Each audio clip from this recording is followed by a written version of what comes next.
Esse é o bloco 2 da entrevista na beira do rio com o Jalvi Machado, radialista e também um homem da política. Jalvi, no primeiro bloco nós falamos sobre a tua participação em eleições como coordenador de campanha e tu foste o coordenador de campanha da eleição de 2012 que elegeu Paulo Azeredo, né? O que exatamente definiu a vitória do Paulo Azeredo? Olha, aquilo que serviu no primeiro bloco para ilustrar o que é a Rádio Montenegro é mais ou menos isso. Povo, mensagem direta para o povo, falar diretamente ao coração do povo, colocar emoção e verdade. Pelo menos era a verdade daquele momento, o que se queria, o que se pretendia, né? E colocado não de uma forma fria, com emoção. E mais do que isso, tem que ter...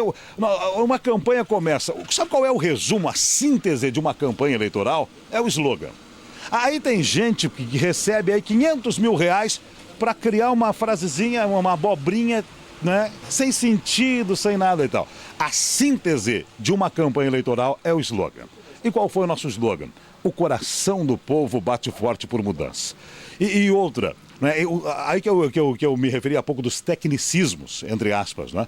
Olha, não pode ser assim um slogan extenso, tem que ser numa frase. Não, tem que ter, eu gosto de slogan assim, quilométrico, maior que esperança de pobre. Coração do povo bate forte por mudança. Tem que ter mensagem no slogan. E em cima do slogan se desenvolve toda uma campanha. E outro detalhe, eu sempre faço isso pelo menos, não é? Oh, que legal ali a pesca, né? Saiu mais um pintado ali. O dia de uma tarde de chuva é legal. Bom, mas eu penso assim, ó, eu converso com o candidato. Primeira coisa que a gente tem que saber, vem cá, tem esqueleto no armário e joga para fora. Porque a pior coisa depois é difícil recuperar quando começam a aparecer os esqueletos do armário. Aí perde muito tempo dando explicação. É terrível a coisa. Então, a primeira coisa, né, tem que se conhecer o candidato e saber se tem esqueleto no armário também. Se não tem, né? Aqui nós tivemos aquele caso que lançaram... Aquilo foi uma grande jogada, entre aspas, e desastrada a história do cachorrinho lá da Assembleia. Aquilo foi uma armação, gente. Claro, existia uma mulher, aquela da Assembleia, não tinha nada a ver do deputado à época, né? Olha, vou te colocar lá, tu vai ter essa fase. Não, nada disso era, né? Como o caso daquela mulher... Tem trocentos lá dentro da Assembleia, que ela já está aposentada, inclusive, em função daquilo tudo que se viu. E aí o que é a política? Um assunto vem atrelando o outro. O que é a política? Hoje vemos o senhor Lazier Martins, filiado ao PDT, vai concorrer ao Senado pelo PDT, e foi o homem que fez a dobradinha com a Ana Amélia Lemos para detonar a história do cachorrinho da Assembleia. Né? Fizeram a dobradinha. E hoje está no PDT, hoje vai ter que abraçar. Olha, assim, essa é a política. Essa é a política. Então o Lazier Martins, que a bola foi levantada pela Ana Amélia Lemos e ele botou para o gol e deu aquele auê todo com mais. Foi uma armação muito bem urdida. Só que a gente conseguiu neutralizar. Por quê? Falar a verdade, mostrar, sabe, a comunicação. É o caminho para tudo, saber comunicar, mostrar a verdade. E a gente tem que olhar assim, ó, no olho do povo, ali na lente da verdade, e o povo tem que sentir essa verdade. Né? E não adianta, eu não posso ir falar para o povo assim, ó, senhores, nós estamos... Isso aí não dá, né? Olhando no povo, o povo tem que sentir a verdade da gente. E ali nós falávamos a verdade naquele momento. Era a verdade que tinha que ser dita. E todas essas dificuldades foram sendo suplantadas, não é? E as propostas sendo bem colocadas, e numa linguagem diferente. Nós tivemos candidaturas aí que trouxeram vários técnicos, comunicólogos e tal para a área, pagando a peso de ouro, com 1001 teorias. Só que eles esqueceram um detalhe. A gente tem que conhecer qual o barro que tem lá na rua do bairro Esperança, a gente tem que conhecer o buraco que tem lá no bairro Estação, a gente tem que conhecer a rua que alaga ali no bairro Ferroviário e coisas assim. Não adianta trazer salvadores e, entre aspas, messias de outros lugares, né? Não conhece a nossa realidade, não conhece o nosso povo, né? Não sabe chamar o João de João, a Maria de Maria e tal. Aí não adianta. E aí muitas vezes se perdem. Aí não há dinheiro que salve uma campanha eleitoral. Salvi, eu queria saber a tua opinião, né, como um cara que milita na área política há mais de 20 anos, né, fazer uma análise das 3 composições partidárias que concorreram em 2012. Onde é que foi a falha de quem perdeu? Dos perdedores? Inclusive da composição do Paulo, né? Ô Adriano, eu reputo, sabe que nós temos aí, ele já foi candidato em outras oportunidades, mas é um grande candidato. E se tivesse condições, em termos de votos, de vencer uma eleição, Montenegro seria muito bem servido em termos de prefeito, que é o Heitor Lermen. O Heitor Lermen, eu não tenho a menor dúvida, e afirmo assim, seria um grande prefeito se tivesse potencial de voto para vencer uma eleição. Onde foi o erro do Heitor? O problema não é o problema do Heitor, ele também tem aquele negócio, hoje em dia se vota muito na simpatia, ele é um cara fechado, né? Quem conhece o Heitor, pessoalmente, sabe que ele é um cara tremendamente bem-humorado, é um piadista, é o cara que tem umas sacadas, umas tiradas sensacionais, enfim, é um cara... Só que quem não o conhece, né? Ele a vida inteira foi assim, não tem como modificá-lo. Eu recordo, ele foi o candidato a vice-prefeito na chapa da Yolanda em 2004. Ele chegava no bairro e tal, né? A Yolanda ia chegando numa rua, as pessoas já saindo das casas esperando ela, se abraçavam, se agarravam e beijo e tal. E chegavam no Heitor, a tiazinha lá se agarrava no pescoço dele, achava que era a mesma coisa, ele ficava ali. Eu digo, Heitor, você solta. Não consigo. Então não adianta. E as pessoas confundem voto com simpatia. E o PMDB poderia ter contribuído mais com o Heitor? Olha, ali não tinha como dar certo aquela composição, né? Não tem como, vai rachado, não tem, o PMDB estava rachado, né? Uma parte queria Marcelo Cardona, outra Paulo Azeredo e outra parte o Heitor, né? A menor parte? Eu dividiria em 3 partes, em 3 fatias, né? Em 3 fatias. Aí vai rachado, não tem. É a mesma coisa como um governo. Se o governo não tem unidade, se não tem gente comprometida, começa a fazer coxa de retalho em governo, vai pro beleléu. E a coligação do PP? Aí começaram a juntar ali, fazer alquimia, azeite com água e tal, começaram a vomitar em cima de discursos passados e tal. Eles começaram, né? Eu não tenho que me meter lá no que é feito pelos outros, né? Cada um faz, né? Mas só assim, observando de fora. Eles começaram a fazer uma campanha, entre aspas, para governador do estado. Tá, mas aí faltava aquilo. Faltava humildade, coração, emoção, faltava... Porque um discurso não era verdadeiro, por quê? Não tem como juntar, ainda mais em Montenegro, o discurso do PCdoB com o PP. Não tinha como, o PSB... Entende? Aquilo tinha tudo para dar errado, e deu. E o pessoal somou para a coligação com o PDT? Claro. Ora, o nome do Luiz Américo Alves Aldana, um nome libado, um nome que contribuiu, né? Talvez se ele concorresse sozinho, como ocorreu na eleição anterior, a última, né? Na penúltima eleição, ele é diferente, mas ali, como vice, ele somou e muito, né? Somou muito, claro. Sem dúvida alguma.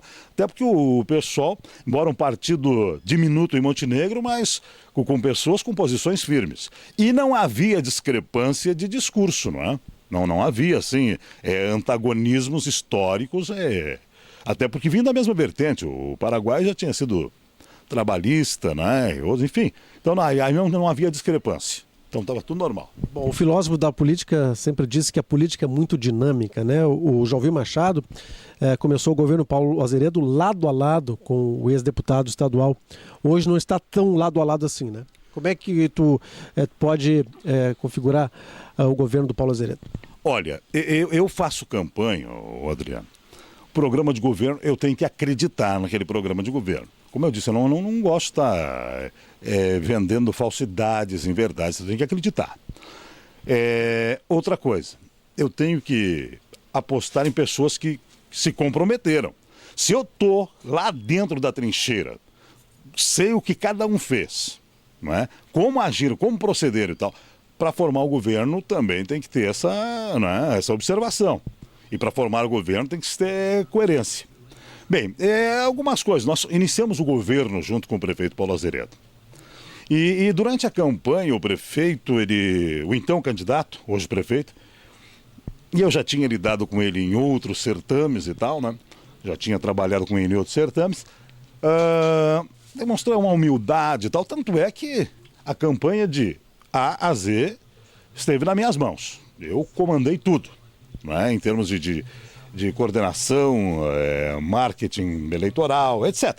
Coordenei tudo, né? E trouxe para a mão de ferro para poder ganhar. Bom, e aí eu achei que aquilo seria também no governão que tivesse mais aquela de ouvir as pessoas, né? O Paulo Azevedo tem essa fama, ele não ouve muito, né? E na campanha ele ouviu, tal, se submeteu aquilo que a gente... Porque o candidato numa eleição, ele tem que ser candidato. Ele tem que ir para a rua buscar voto. Se ele contratou pessoas para fazer a campanha, ele tem que confiar nessas pessoas. Com desconfiança não se ganha eleição também. Então o candidato tem que ir para a rua conquistar voto, né? Tem que ir para a rua respaldar o que está sendo dito, o que está sendo divulgado, o programa estabelecido. Então houve só essa humildade.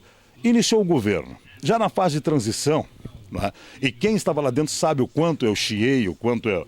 Não que eu não era dono do governo, nem primeiro-ministro, nem coisa nenhuma. Mas eu comecei a ver pessoas que, olha, achincalharam o nome do então candidato.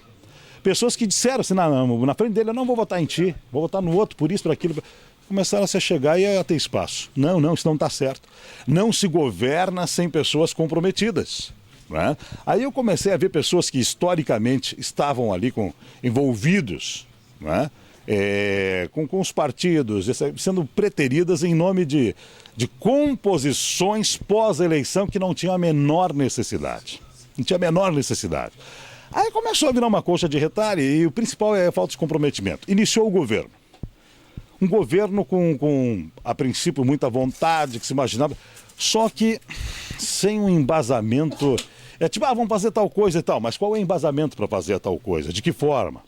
E aí pessoas... E eu sou muito assim. Eu acho que o amigo é aquele que diz quando o teu terno não caiu bem, quando tem ranho aqui escorrendo no nariz, quando tem feijão no dente, não é? Esse é o amigo. Se é para dizer que está tudo bonito, tudo bem e tal, isso aí é...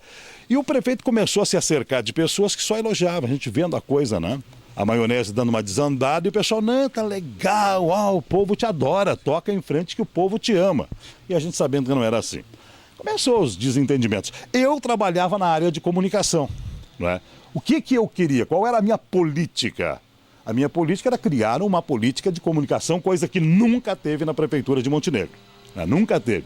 Porque, gente, a política de comunicação não é gastar dinheiro público em veículo de comunicação. Porque é uma obrigação do poder público manter o munícipe, aquele que paga a conta, bem informado sobre tudo. E para isso eu preciso criar uma série de sistemas, enfim, e utilizar, claro, os veículos de comunicação da cidade. E outra coisa, o poder público não pode ficar vendo os veículos de comunicação simplesmente como divulgadores de favores da prefeitura. Ou seja, eu preciso que o jornal O Progresso divulgue tal coisa. Divulga para mim. Não. Tem que pagar, tem que investir. O jornal O Progresso, ele tem que comprar tinta, ele tem que pagar papel, ele tem que pagar funcionário, telefone, internet, etc. As emissoras de rádio, a mesma coisa, televisão, idem, né? Enfim, então tem que começar a investir. E aí não, então, nunca em Montenegro levaram a sério a comunicação no poder público. E por isso que tomam na cabeça sempre. E aí eu tentei, a gente tinha um monte de projetos, de planos, tá? Conseguindo, aí começa o desânimo, né? Aí começa a ver, é aquela história que nem palpiteiro do futebol. Começa a dar palpite daqui e ali, um cara que não sabe nem por que está dentro do governo, já se acha no direito de dar palpite naquilo que deveria ser a comunicação da prefeitura e tal. Secretários que estão ali para receber salário fazendo de conta, né? Eu sempre digo, por exemplo, um dos pontos mais nevrálgicos de um governo. O poder público tem que dar amparo para quem precisa, né? Para a camada mais pobre da população. Aí coloca um secretário de assistência social que não gosta de pobre. Aí coloca uma pessoa para atender no balcão que detesta pobre, aí não tem como dar certo. E aí essas coisinhas é que vão enchendo os tubos da gente, né?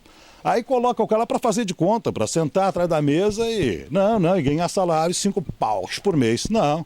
E aí começa, né, os dissabores. Aí eu já me conheço, aí começo a dizer o que eles não querem ouvir e tal, aí vai criando as animosidades. Bem, mas o prefeito, a princípio, ele partiu para os enfrentamentos com os quais eu concordava. Questão do lixo. O lixo, eu corri o risco de levar um tiro no meio da fuça, porque o lixo, eles matam por causa do lixo. No Brasil temos N exemplos, e aqui a pegada foi feia. Só que eu comecei, por acreditar naquela verdade, e não recebia nenhum tostão como uns maledicentes, uns safados andarem dizendo, escrevendo na internet, não recebia nada para defender. Se eu recebo dinheiro, eu não corro risco. Se eu corro risco é porque eu estou fazendo aquilo por vontade, por acreditar, né? Então, aquele enfrentamento era bom. E só que aí muita gente que deveria, os próprios vereadores deveriam abraçar, não abraçar, ou parte do povo, gente dos meios de comunicação, né? Porque era um enfrentamento, porque não tem, gente, no Brasil inteiro o lixo é um luxo, é uma fonte de grana, de corrupção, de muito dinheiro. E tem máfia do lixo e também no outro lado aí, né? E máfia de lixeiro também, não pense que não. E aí começaram a pegar o lado mais fraco, estão os coitadinhos do lixeiro. Tudo o que aconteceu naqueles bastidores eu sei. E mesmo assim eu fui para o enfrentamento sabendo o risco que eu corria. Aí chega lá adiante, eu tomo processo, isso e aquilo, por causa daquela minha luta, porque foi a Rádio Montenegro, vejam bem, a Rádio Montenegro que evitou o maior caos nessa cidade em termos de lixo. Porque por muito menos que isso, entulhariam a frente da prefeitura, fariam um horror o negócio do lixo aí. E nós procuramos conscientizar, nós alertamos, olha, gente, é por isso. E lá no fim, quando a briga está terminando, eu tomo uns processos aí de, precisa, não tenho grana para estar pagando advogado, os caras estão com 3 advogados, se aquilo tá, nós não podemos fazer nada. E, aí um advogado se prontifica a me defender, né? Tinha ligação com a prefeitura, não, eu vou defender. Chegou, não vai, nós não queremos. Aí é traição, né? Aí não tem como ficar contente. Aí vem outras coisas aí, né? A gente botando a cara a tapa. Como eu disse antes, eu acho que o poder público tem que investir nos meios de comunicação, tem que pagar isso. O que o meio de comunicação vende? Espaço para divulgação, tem que comprar esse espaço. Só de graça, não tem graça, né? E aí nós tivemos a campanha do IPTU, que obrigatoriamente tem que ser divulgado por lei. Não é porque o prefeito acha bonito, ou o secretário fazendo por lei tem que divulgar. O prefeito não deixou. Né? Porque uma emissora não podia receber, então se aquela não pode, então quem está na boa não pode receber, né? Aí o Bolamar, aí começou, né? Um ano praticamente, investiram uma quantia insignificante em alguns veículos e em outros acabaram investindo aí até o que não poderiam. Então esses dissabores, aí começa a coisa. Né? E aí aquele negócio, a gente aposta, aquela vez do impasse com o Lar do Menor. Era 35 mil, mas vamos aqui, o prefeito fez alguns questionamentos pertinentes, né? E que nós respaldamos, né, vendo naquilo ali. Por exemplo, por que cada criança está custando aí R$ 1.400, um exemplo? Não recordo os números agora. Foi, bateu o pé, depois ali a gente teve que se entregar, não com 35, mas com 41 mil reais. Aí não tem graça, para que esse desgaste e a gente se desgastando junto? O lixo é a mesma coisa, aquele auê todo e tal, onde é que o lixo foi parar? Nas mãos dos mesmos. Também, e sabendo com toda a bandalheira que é o lixo, então essas coisas não dá para ir concordando, não se pode concordar, né? E nessa questão dos veículos de comunicação também. Eu sei o que aconteceu nos bastidores aí, o que acontece e tal, e isso aí me desgostou muito. Agora, uma coisa eu preciso dizer por uma questão de retidão, de honestidade, né? O governo municipal tem errado muito, mas até aqui, eu não sei amanhã, mas até hoje, é um governo bastante honesto. Até onde se saiba, ninguém está metendo a mão. Aliás, estão levando muito na cabeça, deixando de fazer para não precisar molhar a mão de terceiros aí. Então, esse aspecto eu tenho que dizer, né? Por enquanto, eu não acho que não tem... É um governo honesto até aqui. Errando muito. Mas esse negócio de meter a mão na grana, por enquanto, não. Tá bom, João, eu teria mais 647 perguntas, mas infelizmente o nosso tempo... Eu falo pouco. Com certeza, já vi, teria muita coisa para nos responder ainda, mas infelizmente o nosso tempo esgotou. Já ouvi, muito obrigado pela participação aqui no Entrevista na Beira do Rio. Mas eu tinha tanta coisa, tanta história para contar. Puxa vida, eu queria falar um pouco do Já Ouvi Comunicação. filho do Jalvi comunicador, que a cidade não conhecia. Eu nasci aqui há 36 anos no rádio, televisão e tal, e a minha cidade não me conhecia, né? E eu tinha tanta coisa, tanta história de televisão. Com certeza vão fazer outros programas. Tá ok, fico aguardando o convite, né? Tá certo. Tá bom, Jalvi, esse foi o Jalvi Machado, aqui no Entrevista na Beira do Rio. Até...